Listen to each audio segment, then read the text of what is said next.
Hello, everyone. We are back. Welcome back to my channel / podcast. My name is Pumla and this is Pumla's Recaps. And today we are going to recap The Real Housewives of Durban, Season 4, Episode 9. Episode 9, guys, can you believe we've been watching for 9 whole weeks? Hey, time is flying. So let's get right into it. We open up the episode with Sorisha, and she invited Slee and Mausi to her place, and they discussed the whole thing that happened at Angel's event. So according to Mabusi, this is all Nonko's fault. It's all Nonko's fault that she was triggered. And apparently she couldn't eat or sleep for a week. Oh, Mabusi ihaba.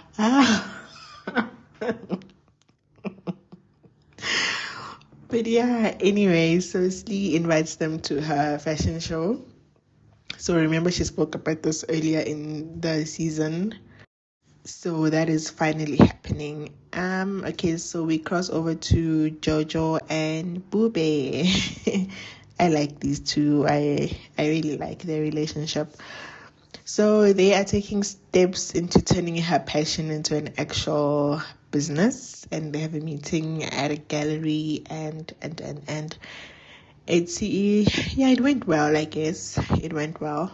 So I hope I hope Jojo does get to make money off her talents.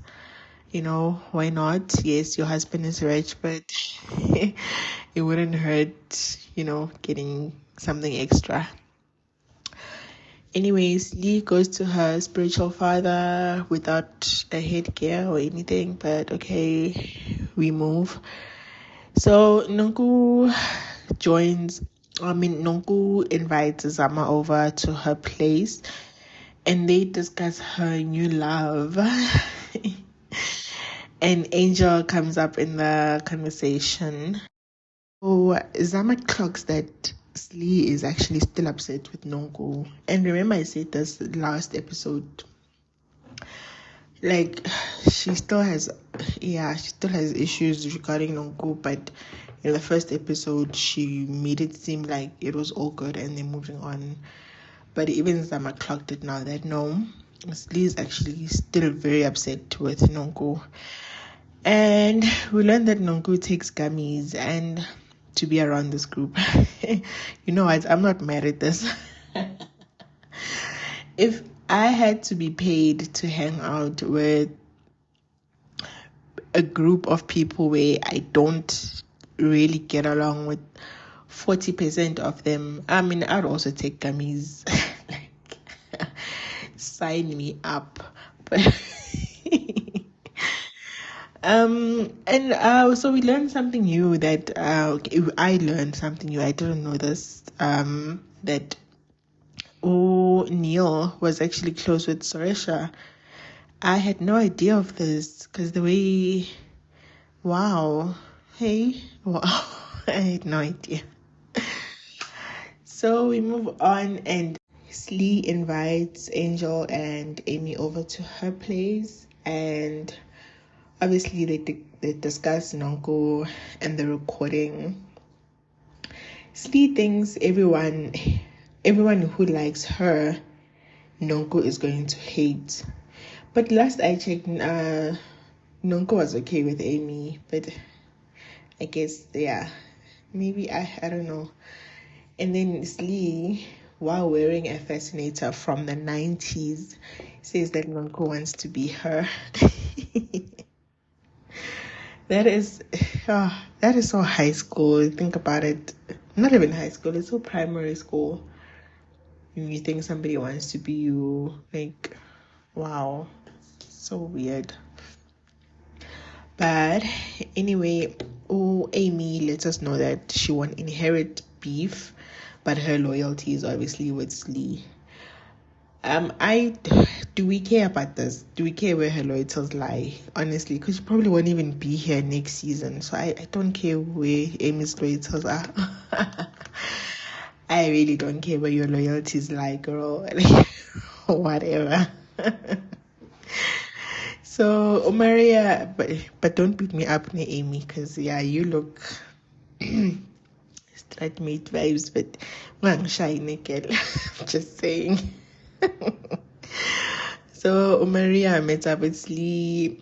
So the gist of the meetup is because Slee feels that since Maria made up with Nonku and Jojo, she was thrown like to the side, and which is so ironic because just the previous scene you were gossiping about Maria. So why does this bother you that as in girl groups so fucking draining, like I cannot. But anyway, Osorisha heads to the high tea. So this is Amy's event, which is a complete flop.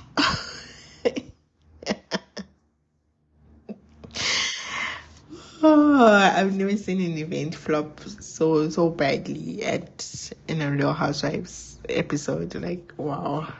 Yeah. So Amy makes a grand entrance to her two guests. Like, literally, there were only two people there. So during the event, they open up gifts, and Usorisha shades Nonku. Amy gifted them chocolates. Yes, chocolates.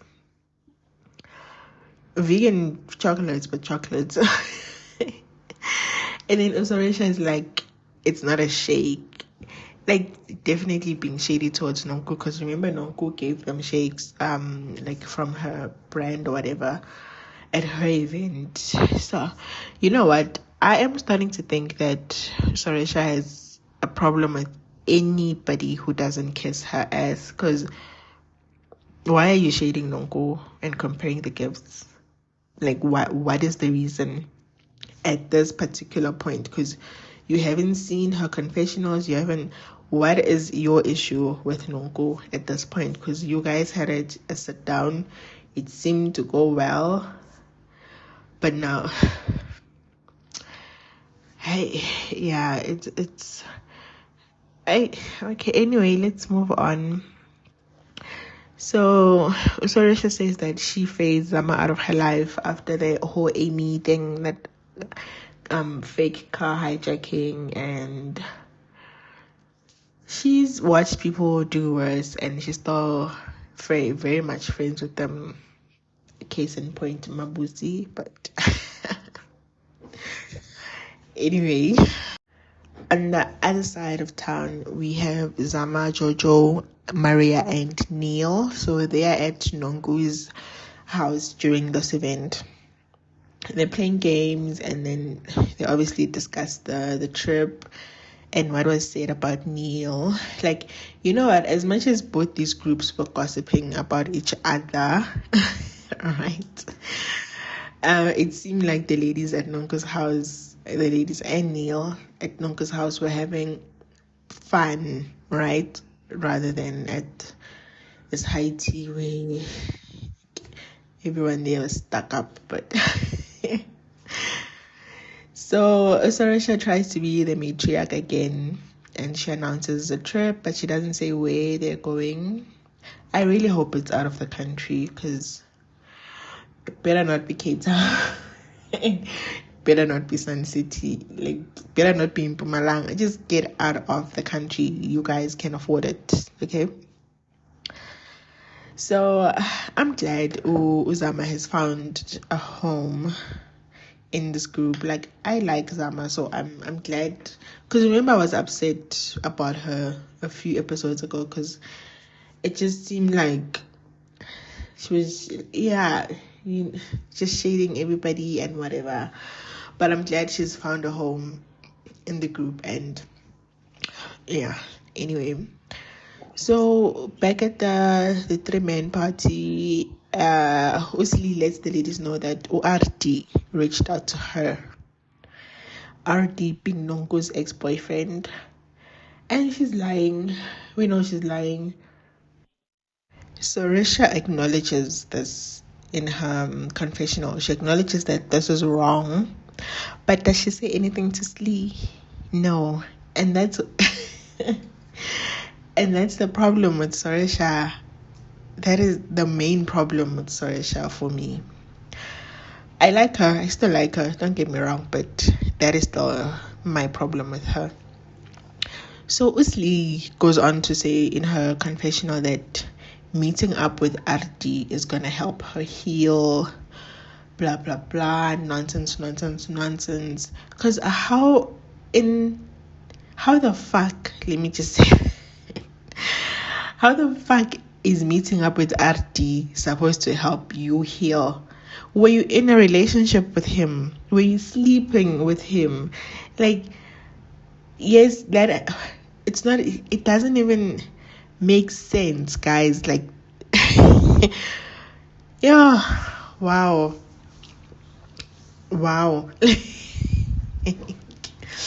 Like, guys, think about it this way. We all have a friend who, especially if your friendship is long term, that in that long term, that friend had a boyfriend who was not good, or it was just up and down, wishy, you know. And yes, you said what you said to your friend, maybe if you are a blunt person, but where after you and your friend fall out and you go and meet this man and it's supposed to heal you, make it make sense, because it's not making sense. It is not. Oh, Usli is just vile and she wants to make excuses for her vileness, if that's even a word, because girl, what the fuck? I'm sorry, Usli is full of bullshit. The only thing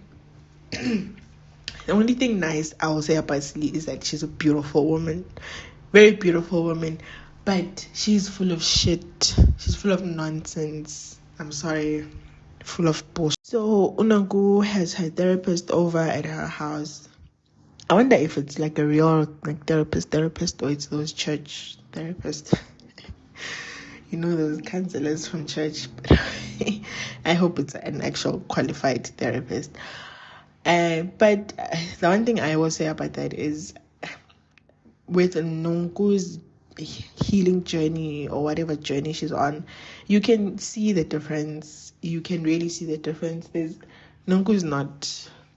There's a whole lot of growth when it comes to Nonku. I'm not gonna lie, and I'm not just saying this because I like her, but there's a lot of growth in Nonku's part. But we'll see. We still have a few episodes to go, and then she shares about her new love interest, and we find out that he has a girlfriend. Oh, shame. I feel like you should leave him alone. He's morally not okay. Leave it alone, Nonku. It won't work. So, but she also tells us that there's another love interest in the US and he's a pastor. Now we know why she's going over there. Remember, I was confused why she's going to Texas specifically, but now we know why. So yeah, we get the scene where Slee's meeting up with RD. Slee is so disgusting. Oh my gosh. And you guys know, I do not see it for Slee. I have no respect for women who leave their children. And I feel like there's no transgression greater than leaving your children for a man. You know, leave for a job, leave for better prospects in terms of actually providing for your children, but leaving them for a man. A man who actually dumped you. So had this man married you, you would have left your kids for like forever. Slee, you have bigger problems to worry about. I'm not even going to bring your children into this, but you have things you need to fix in your household, and you're worried about RD. Who cares what RD has to say? I didn't even listen to the entire conversation, honestly, because I was so pissed off, because when Unongo and RD were fine, I don't remember you saying you want to meet the guy, you want to have a chat with him and see if he's treating your friend well, blah, blah, blah. But now that they've broken up, you are leading the charge. You want to get his side of the story. That is so vile. You know? Honestly, you are disgusting. You are a bitch. And I don't even care, because I've never seen it for you, really. So you bore me to no ends. Every episode, you just prove that I'm right for not liking your ass. But anyway, that is the end of the episode. This was actually a nice episode. Chilled. No blow-ups. It was nice. I enjoyed it. And the next part is for the producers. Guys, all of you, please stop trying to make any happen. We do not care. We read as me. I don't care. She didn't want to be a part of this season for a reason. Let her go. Like, stop shoving her down our throats. I hope she doesn't go on that girls' trip. I hope. Why are we seeing her next? You tried at JoJo's Hoedown. That was a fail. Now she's coming back again. Gosh. Leave her. Leave her. Unless she wants to come back as a full-time cast member, then it's fine. But this season, you should have iced her out, because she doesn't want to be a part of the show. Stop forcing any on us. Anyway, if you've listened this far, thank you. I'm so sorry for all my rants. I just hate vile people. They upset me so much, but I'm sorry about that. But thank you so much for listening, guys, and I will catch you on the next one. Bye.